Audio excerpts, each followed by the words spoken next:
check call here. Right, you can have a hand like King 7 or... Yeah, King 7, King 9, A7. King Jack even could check back the flop, although it's unlikely. And then, you know, Ace King would be the other big one.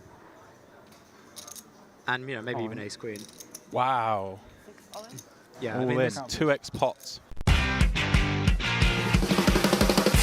Well, blammo. That's what I say when I see Tim Adams move in for twice the pot with queen high in an enormous spot in a 50K super high roller. I say blammo. I mean, fair enough. Blammo's a good word. There's 3 left in this 50K buy-in. Holy macaroni. There's like 500,000 euro difference between third and first. This is a big time play, and as you see, he's got queen high. And that's probably why Nemi Gedeon suggested it on Twitter. If you have a suggestion for the breakdown, tweet at us, include a YouTube link and a timestamp. Man, I love this hand. I'm so glad we get to talk about it, and we're really excited to show it to you. But before we do, we have to talk about Dash Digital Cash. Dash Digital Cash is a cryptocurrency. Now, if you want to learn a lot about it, check out the video we made in the description of this video. But the thing that's really cool about it, I think my favorite thing, is how cheap it is to send. I mean, it's crazy cheap. It's less than a penny to send any amount of Dash to anyone, anywhere in the world, and it takes between 1 and 4 seconds to do that sending. It is crazy. And I don't mean like what you send it, them receiving it. Yep. It's 1 to 4 seconds. It's crazy fast, hence the name Dash, and it's crazy cheap, hence the name Dash. Yeah, of course, Dash. Sure, why not? If Jonathan's in Siberia and I'm in California, it's 1 to 4 seconds, it's 1 cent. It's $10 million, it's $5, it doesn't matter. It's great. Check it out, check the video out. Now let's get to the hand. You can be a bit more unbalanced, but playing these guys at this level, they're just going to notice when you do stuff, right? So you have to... Yeah, I mean, partially that. And also sometimes, you know, sometimes the situation just calls for, you know, calls for limping, you know, due to ICM or... Right. Or So whatever. Timothy has pounced on it, I mean, at 1.1 million. Yeah, with the queen 4 off. I mean, this hand's, you know, perfectly fine as a check back. It kind of depends on your opponent's limping strategy. But you know, I guess Timothy just felt like this was the moment for a nice look there from Timothy. Sort of, wait, what? What's going on here? Just at 2.5 million in the last pot. Now I'm in a raised pot with queen 4 off. Yeah. Michael, of course, did call and has flopped middle pair. And Timothy be slightly worried this board. If he knows Michael's limping a lot of hands. Jack 9-7. Yeah, the Jack 9-7 definitely, you know, a very wet, connected board. You know, with all the middle cards. I mean, this board sort of hits every range, pretty hard. Right, so Timothy's raising range as much as Michael's calling range. Yeah, it hits his raising range quite a bit, but you know that doesn't mean you can just go after it, because it also hits the calling range quite a lot. Right. So when you have such a whiff as the queen 4 off, I think it is a good idea to just give up. He might find a bet on this card. He's picked up a gutter, and the king is definitely his card. Yeah, that's a good card for him to bluff at. Or maybe even hit a straight. Why not?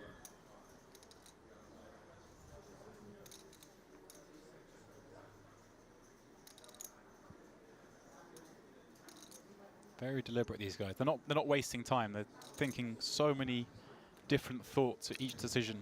Well, this is a tough spot for Timothy, actually. I mean, like, sometimes queen high is going to be good here. You know, sometimes. And also, he needs to think about what he's going to do on different rivers when he bets. Right.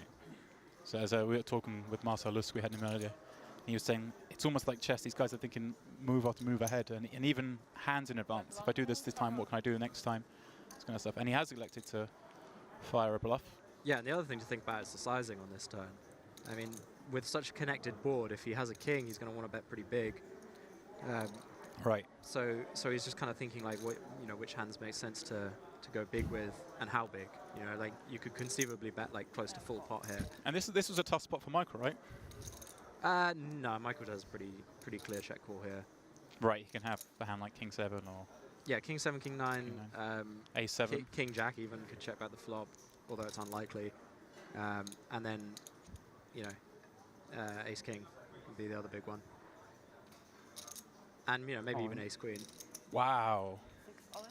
Yeah, All I mean, in. 2x pots. This is pretty much like the nut hand to do this with as well.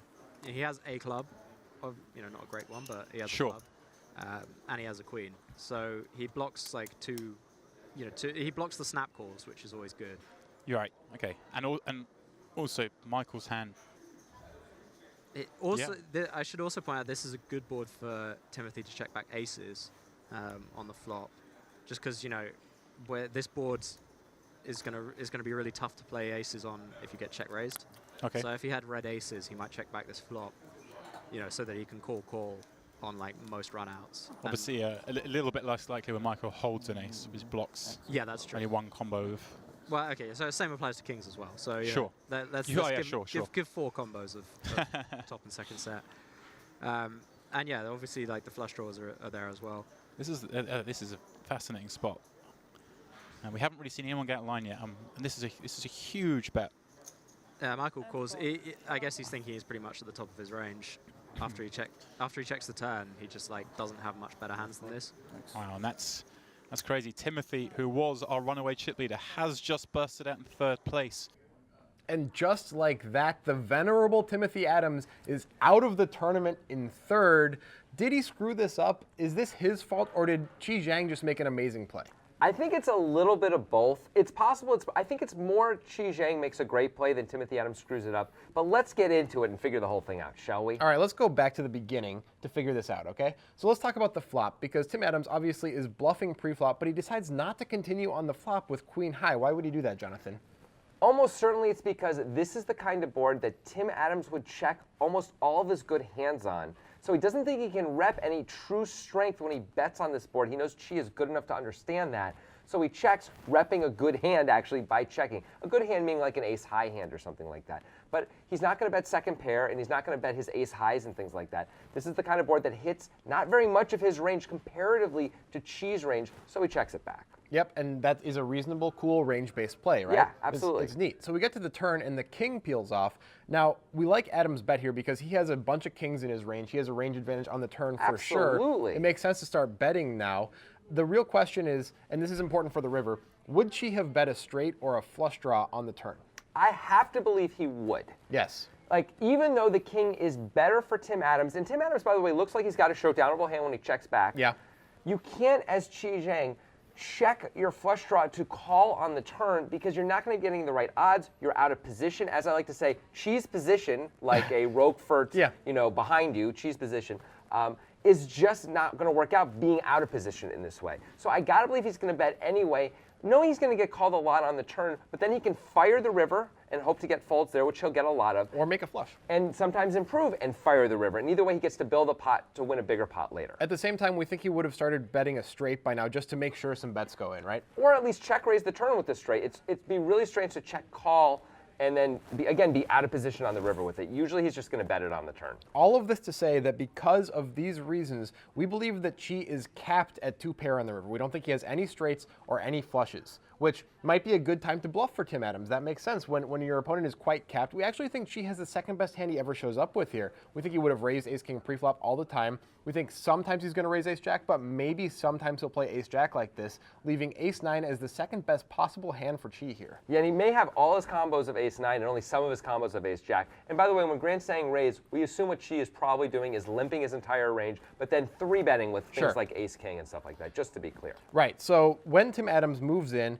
he's supposed to be targeting something to get called when he's saying, I have a flush. Because Tim Adams is essentially saying only, I have a flush. He's not doing this with a set now, not when the flush card comes in, pretty much never. Absolutely. The problem is, why would Tim Adams bet so much with the flush when it really looks like Qi's got like 10-9? Yeah, or maybe sometimes he's lucky and Qi has ace-10, and he made 1 pair. Right. Or maybe he's super lucky and Qi has the top of his range like he does and he has ace-9.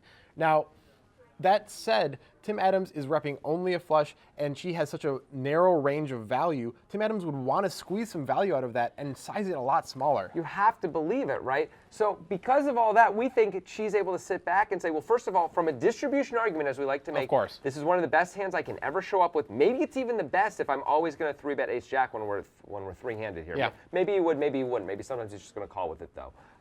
But still, it's probably the second best hand I can ever show up with. So that's a good reason not to fold, number one. Number two, if Tim Adams is targeting my strong value range, he wouldn't even really, I mean, it's so hard for me to have ace-9 here. Like, it's Right. so unlucky. He's expecting a one-pair hand most of the time, right? Right. Usually it's like just a jack or something like that, right? So then how in the world can Tim Adams bet this much trying to get heroed by that? It's just not believable. The story doesn't make sense. So the question for Tim Adams is, first of all, does he know that his story doesn't make sense? I believe he probably does. I think he does. I think he knows this is bad sizing, but he thinks if he bets a normal amount like 3 million, she's just going to call so frequently, and he knows he has queen high and doesn't want that to happen. And he thinks the moment is enough that she's going to fold. He thinks none of this stuff matters. This distribution argument, who cares? The fact that I rarely have a flush the way I played this hand because I'm targeting such a narrow range, who cares? This guy just can't call me. It's for too much equity. Right. It's the classic, what are you even going to do play. Yeah. And you know what? This play actually works, especially in these kind of spots against most opponents. This is not necessarily a bad play by Timothy Adams, even though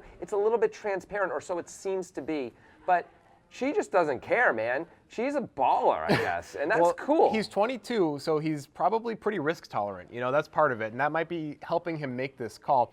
You know, I think this might be a bad play by Tim Adams, even though it's going to work a lot because of the moment. Because if he bets 3 million versus 10.6 million, is he really going to get a commensurate number of folds that value that way? I don't think so. I think he's going to get about the same amount of folds, right? Like maybe a little bit more folds when he shoves, maybe less folds when he shoves because of the story. I don't know. I mean, it's a really great question. By the way, you could overbet the pot and still leave yourself a lot of chips. And it, as Grant's saying, still has the same real effect. If you bet 5 million, you want to go really big. 5 million is a huge bet in this pot, right? It's almost pot size. It's massive. That's still going to get almost the same amount of folds as the 10.9, I have to believe. Right, so I think Tim Adams might have bungled it a little bit. He thought the moment was big enough to just boss this kid around because he's been around the block and this kid is new. It's his first cash in a high roller ever. He's 22 years old. He's like, this kid can't call me. Right. But he was wrong. Yeah.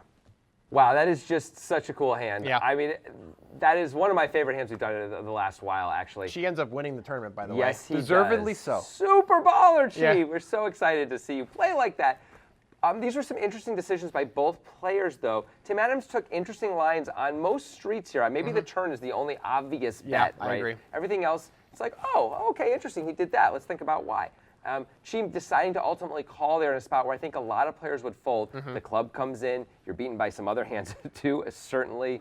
It's really cool. Let us know about what you think of these players' decisions in the comments. We can't wait to see what you have to say.